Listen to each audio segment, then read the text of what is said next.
धारा 370 हटाना हो या 3 तलाक का मुद्दा, आक्रामकता अमित शाह की सियासत की खास स्टाइल रही है और अब वो यही आक्रामकता एमपी के नेताओं में भी देखना चाहते हैं। मंगलवार को अमित शाह ने एमपी के नेताओं से यही पूछा कि इतना डिफेंसिव होने की आखिर जरूरत क्या है। उनका इशारा कहीं न कहीं सीधी कांड को लेकर था। मंगलवार रात को शाह की बैठक करीब 2 घंटे चली, जिसमें विधानसभा सीटों के समीकरण और क्षेत्रवार हर छोटे बड़े मुद्दे पर चर्चा हुई। शाह ने जहां हर मुद्दे पर फीडबैक लिया तो विश्वास के मंत्र के साथ ये कॉन्फिडेंस भी दिया कि बीजेपी अब डिफेंसिव नहीं, अटैकिंग मोड में चुनावी मैदान में उतरेगी और जीतेगी भी। वहीं स्पेशल 13 के साथ बैठक में ये तय किया गया कि बीजेपी विजय संकल्प अभियान के जरिए जनता तक पहुंचेगी और शाह के दौरे के दूसरे दिन ही बीजेपी ने विजय संकल्प अभियान का ब्लूप्रिंट तैयार कर लिया।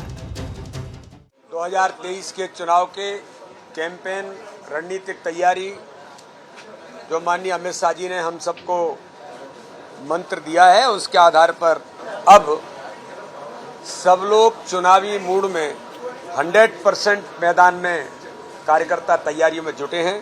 जल्दी ही जो यात्राओं के बारे में आपके सामने यात्राएं कब निकलेंगी, कहां से निकलेंगी और उनका स्वरूप क्या होगा, ये सारी पूरी तैयारी आपके सामने जल्दी ही आई। बीजेपी ने विजय संकल्प अभियान के जरिए हर वर्ग तक पहुंचने का प्लान बनाया है, तो साथ ही किस क्षेत्र में कौन सा मुद्दा उठाना है, इसकी रणनीति भी तैयार है। अमित शाह के इस छोटे से दौरे के बाद साफ हो गया है कि चुनाव की कमान अब उन्हीं के हाथों में होगी और उनकी टीम के सेनापति यानी भूपेंद्र यादव और अश्विनी वैष्णव सीधे उन्हीं को रिपोर्ट सौंपेंगे। इस बैठक ने सियासी गलियारों में चल रही अटकलों को भी विराम लगाते हुए संकेत दिया कि केंद्रीय मंत्री तोमर और कैलाश विजयवर्गीय जैसे दिग्गज अहम भूमिका में नजर आएंगे। 2023 मिशन 150 जिसका नेतृत्व कमलनाथ जी मध्य प्रदेश में कर रहे हैं और हमने ये संकल्प लिया है कि मध्य प्रदेश में 2023 के चुनाव में 150 से अधिक विधायक को जिताकर एक मजबूत सरकार मध्य प्रदेश की जनता के सेवा के लिए हम लोग बनाएंगे। लेकिन आधुनिक राजनीति के चाणक्य अमित शाह के दौरे राजनेताओं की धड़कन बढ़ाने के लिए काफी हैं। शाह के मंत्र से बीजेपी अटैकिंग मोड में दिखेगी, यानी चुनाव तक सियासी सरगर्मी अब और तेज होती नजर आएगी।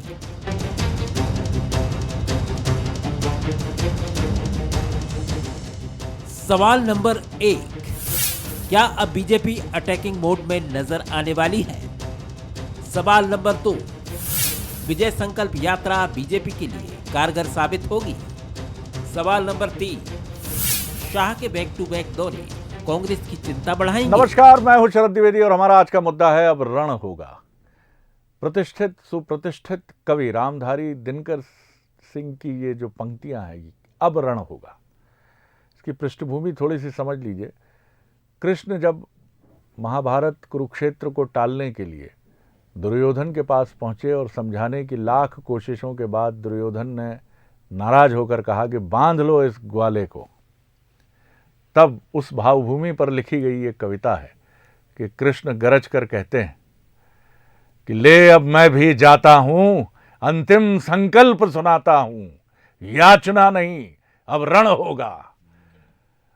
तो रण होता ही है और चुनाव में भले ही आप कहिए कि क्यों लोकतंत्र के इस पावन पर्व को रण कह रहे हैं, लेकिन रण तो है, क्योंकि ये ठीक है कि इस रण में हताहत उस दृष्टि से नहीं होते हैं जैसे युद्ध में होते हैं, लेकिन राजनीतिक दृष्टि से हताहत भी होते हैं और जय विजय की तरफ बढ़ने की खूब सघन परंपरा भी है। और यही वजह है कि चुनाव को हम मीडिया से जुड़े लोग लड़ाई, युद्ध, सेमीफाइनल, सत्ता के पहले का सेमीफाइनल और ये तमाम विश्लेषणों से, तमाम एडजेक्टिव से संबोधित करते हैं।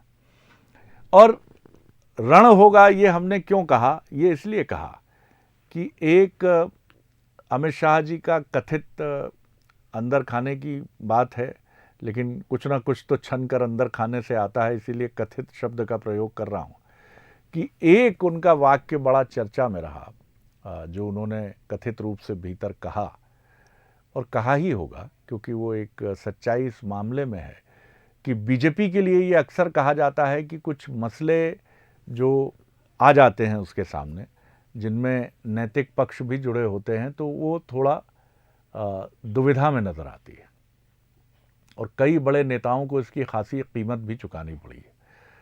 तो अमित शाह जी के लिए कहा गया कि उन्होंने बैठक में कहा कि आप डिफेंसिव क्यों होते हैं।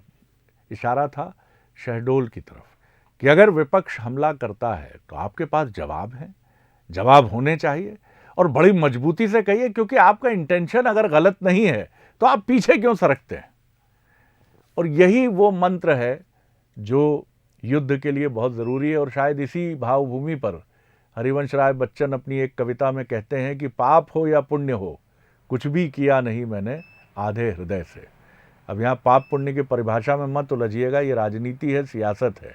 और यहाँ एक वाक्य कहा जाता है कि बाबू यहाँ सब जायज़ है। आज इसी पर हम बात करेंगे। जो मेहमान हमारे साथ हैं उनसे मिल लीजिए। हमारे साथ हैं कांग्रेस के वरिष्ठ नेता विधायक संजय यादव जी। प्रणाम कर रहा हूँ यादव जी।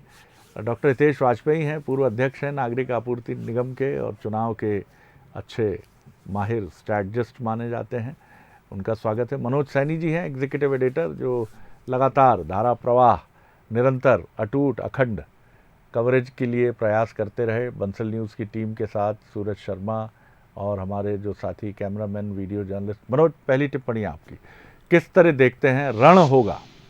रण होने का मतलब ये है कि न दैन्यम न पलायनम, लड़िए, न दीनता दिखानी है न याचना करनी। किस तरह देखते हैं आप अमित शाह जी का दौरा और बीजेपी की क्या बॉडी लैंग्वेज अब बदलेगी?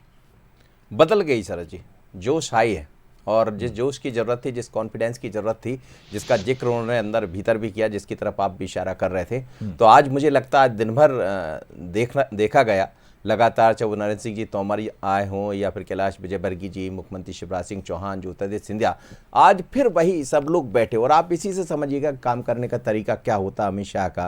रात को करीब 11:30 बजे वो वापस होते हैं और सुबह 10:30 बजे तमाम लीडर पुनः बैठक करने बैठ जाते हैं। हालांकि ये पहले ही तय हो गया था रात से कि कल सुबह नरेंद्र सिंह तोमर साहब को बैठना है और बैठक के साथ आगे की रणनीति तय करना है कि हमें कहां से संकल्प यात्रा निकालना है और कौन सी वो चीज़ें हैं जिस पर जो कुछ उन्होंने टिप्स देकर गए थे उस पर काम करना। तो अब रण होगा, ये बात सच है। और रण की बेरी पर दोनों दल में, भारतीय जनता पार्टी की बात करें या कांग्रेस की, दोनों ही तैयार है, क्योंकि ना तो इस बार कांग्रेस पीछे मुड़कर देखना चाहती है और ना ही भारतीय जनता पार्टी। लेकिन एक जिस कॉन्फिडेंस की कमी थी वो भरने में मुझे लगता है अमित शाह जी आज कामयाब रहे हैं। लंबे अरसे के बाद भारतीय जनता पार्टी के दफ्तर में वो ऊर्जा भी थी, कार्यकर्ताओं के भीतर कहा कॉन्फिडेंस की कमी, क्यों कमी?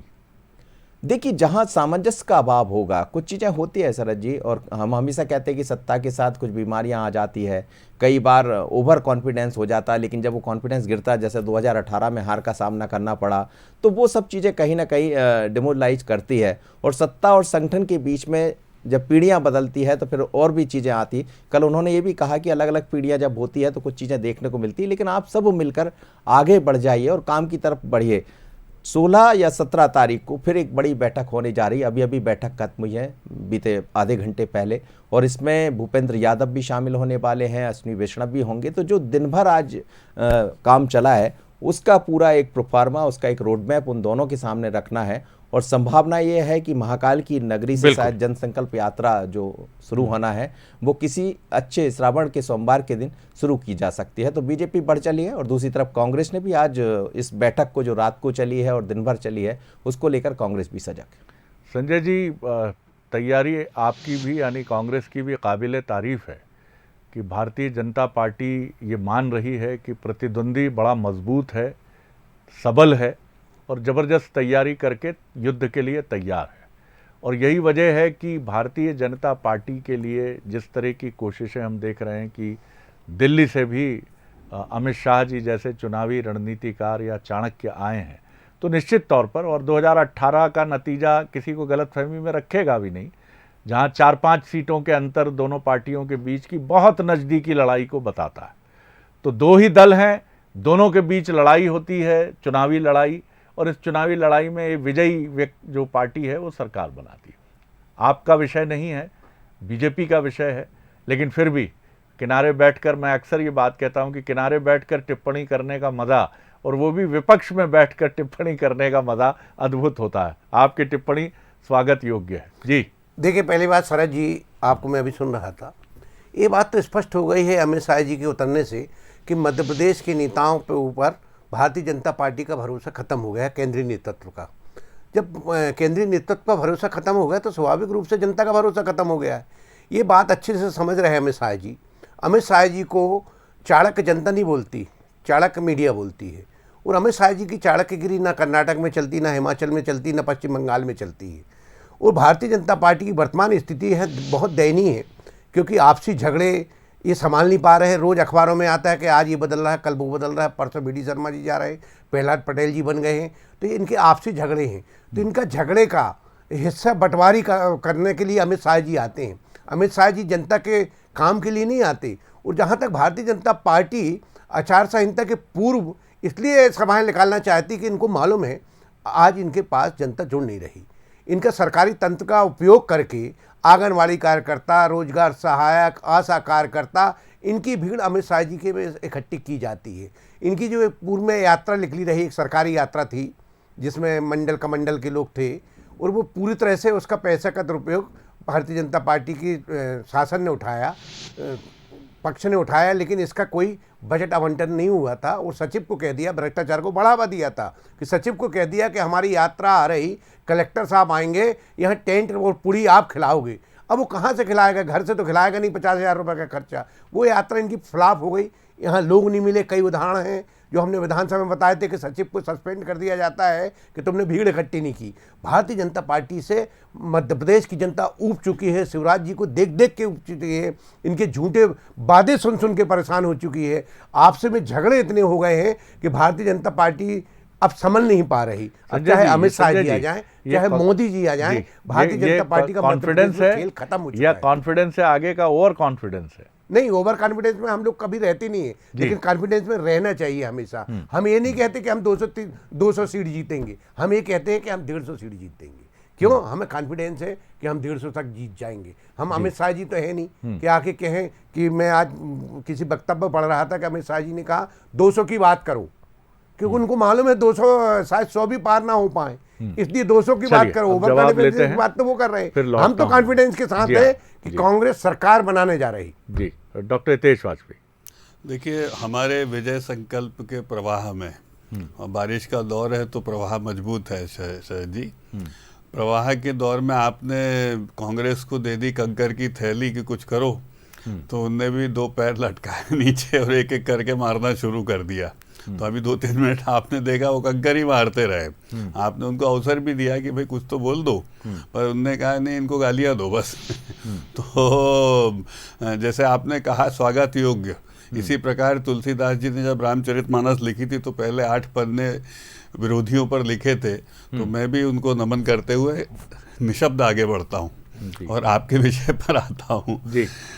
बिल्कुल सही कहा शरद जी आपने। हमारे पिछले 24 घंटे बहुत महत्वपूर्ण रहे हैं। मनोज जी ने तो उनको साक्षात देखा है, और ये बात बिल्कुल सही है कि अमित शाह जी या मोदी जी आज भारतीय जनता पार्टी के कार्यकर्ता के लिए रिचार्जिंग पर्सन के रूप में आते हैं। गजब कॉन्फिडेंस रहता है, और उससे हम लोग भी जब उस बॉडी लैंग्वेज को देखते हैं और उनके वक्तव्यों को सुनते हैं तो स्वाभाविक है कि एक नया उत्साह हम लोगों के मन में आता है। हमारा बहुत सीधा सा मानना है शरद जी, मैं रण शब्द से तो बहुत सहमत नहीं हूँ, जिसका आपने भी थोड़ा सा जिक्र किया कि लोकतंत्र में स्थान नहीं है। लोकतंत्र में चुनाव एक बहुत खूबसूरत घटना है और इसमें हम सबको भाग लेना चाहिए और पॉजिटिव टॉक करना चाहिए आपके दर्शकों के लिए जी। तो बिल्कुल सही है कि आज इस लोकतंत्र में हम अपने विजय संकल्प को लेकर यात्रा करेंगे और उस यात्रा के माध्यम से शरद जी अपने विजय संकल्प को विजय सिद्धि की ओर ले जाने का पूरा प्रयास करेंगे। तो इसकी शुरुआत हम लोग करने जा रहे हैं, और विजय का सर विकल्प नहीं होता। तो डॉक्टर साहब, क्या ये भी माने कि अमित शाह जी हनुमान जी की तरह शक्ति का स्मरण कराने भी आए? देखिए, मैं इतना सब तो नहीं बोलता, पर मैं इतना जरूर जानता हूं कि आज हम सब के लिए वो प्रेरणादायक हैं और ऊर्जा का संचार करते हैं। इसमें कोई दो मत है। हमारे लीडर हैं साहब, और ऐसे लीडर हैं जिन्होंने 18 राज्यों से अधिक राज्यों में भारतीय जनता पार्टी की सरकार की स्थापना करी है। ऐसे लीडर हैं जिन्होंने कांग्रेस को 50 की सीट पर लोकसभा में लाकर खड़ा कर दिया जब वो नेता प्रतिपक्ष बनाने लायक नहीं रहे। वो ऐसे लीडर हैं, ऐसी टोली को बिलोंग करते हैं, लीड करते हैं, जिसने गुजरात में 32 साल बाद फिर से सरकार बना दी लगातार। तो आप समझ सकते हो, और 2/3 मेजॉरिटी से बना दी शरद जी। तो गुजरात की सरकार का बनना हम लोगों के लिए एक बहुत बड़ा, कह सकते हैं, कैटलिस्ट का काम करता है सोच में कि नहीं, हम लोग मेहनत करें। आज भी कांग्रेस और हमारा अंतर बहुत ज़्यादा है। हमको आप अवसर देते हैं, तो आज जब मैं आपके सामने बैठा हूं तो दूसरी 10 तारीख हो चुकी है शरद जी, जब 1,25,00,000 महिलाओं के खाते में दूसरा 1,000 रुपये आ चुका है और हमारी सरकार हिली भी नहीं है। हमारी सरकार में कोई बिल नहीं रुका है, कोई ओवरड्राफ्टिंग नहीं हुई है, किसी कहीं पर भी कोई ठेका रोका गया नहीं है। उलट इसके सर हम FRBM के अंतर्गत है, मैं बहुत बता दूंगा सर आपको। तो आपके समय में 100 रुपये आमदनी होती थी तो 40 रुपये कर्ज होता था। हमारे समय में 100 रुपये आमदनी है तो 28 रुपये है। तो हम आपसे बेहतर प्रबंधन कर रहे हैं। तो मैं उस पर देखिए शरद जी, मैं तो सब बता दूंगा, लेकिन ये नहीं चलिए ऐसे मैं आपके मूल विषय मिर्ची मैं समझ रहा हूँ आपको लगी है दूसरे कांग्रेस की जब लोकतंत्र इतना खूबसूरत है साहब, 1,000 में कांग्रेस को मिर्च लगी है, मैं समझ रहा हूँ। और कांग्रेस के गाल टमाटर जैसे सत्ता को देख के हो रहा है, ये भी समझ रहा हूँ। मैं आपकी तरफ आ रहा हूँ, लेकिन मेरी तरफ सर ऐसा सर अन्याय मत करो। नहीं मैं आपकी तरफ आऊंगा ना। 10 सेकंड मुझे बस बोलिए सर, आपके विषय पे बोलिए। जब हम विजय संकल्प यात्रा को लेकर निकलेंगे शरद जी, तो हमें मालूम है कि हमें गांव-गांव जाना है, उफनती नदियां रहेंगी और बारिश पीक पर रहेगी। हम उसकी तैयारी कर रहे हैं और उस दौरान हम लोगों के घर घर कैसे पहुंचेंगे नए संकल्प के साथ। ये बहुत इंपॉर्टेंट बात कह रहा हूं शरद जी कि इसमें आप हमारी नई योजनाओं को देखेंगे कि बिजली सड़क पानी से तो हमने आम आदमी को चुनावी विषय बनाने से ऊपर किया है, तो अब नेक्स्ट फेज क्या होगी उस पर हम आएंगे। चलिए मनोज, हनुमान जी का संदर्भ जो यहाँ आया, अगर आप उसको खंगालेंगे तो पाएंगे कि शक्ति का आधिक्य बचपन में ही इतना अधिक था कि उसको देखकर जो उस समय के जो देव थे, अभी भी हैं, सनातन परंपरा माने तो उस दृष्टि से, जी हाँ, और असुर परेशान हो जाते जी। तो देखकर ये तय हुआ कि इनकी शक्ति को अभी इनका स्मरण इनको रहेगा तो बड़ी चुनौती रहेगी। सत्ता का आधिक्य भी एक किस्म की चुनौती लेकर आता है। आपकी सत्ता में भागीदारी बढ़ती है। 135 साल पुरानी पार्टी कांग्रेस के साथ भी ये चुनौती रही। सत्ता का आधिक्य आपको जुड़ाव, संगठन शक्ति, समन्वित शक्ति, इन सब से दूर ले जाता गया।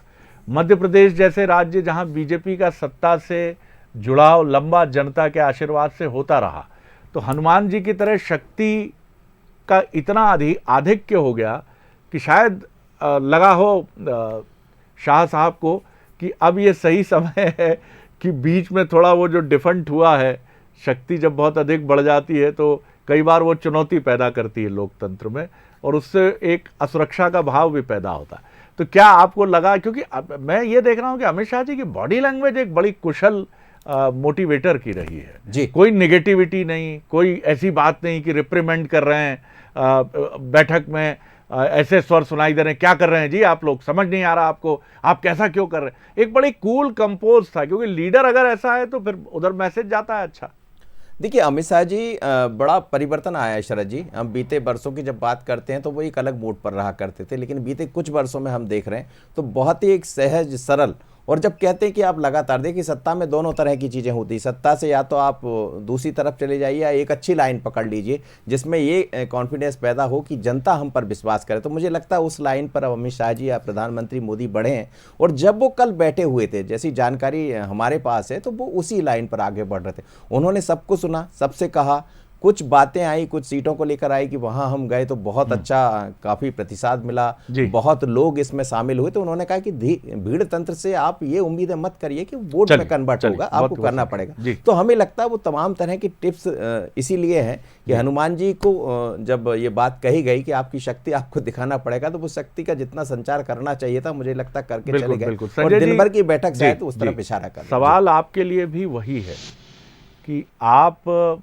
भी अपनी शक्ति के वास्तविक रूप को समझें और उसको उस तरफ ही रखें जहां आप उस चुनौती को समझते रहें, क्योंकि लड़ाई जब मजबूत होती है और नज़दीकी होती है तो परिणामों का ऊंट किसी भी करवट बैठ सकता है।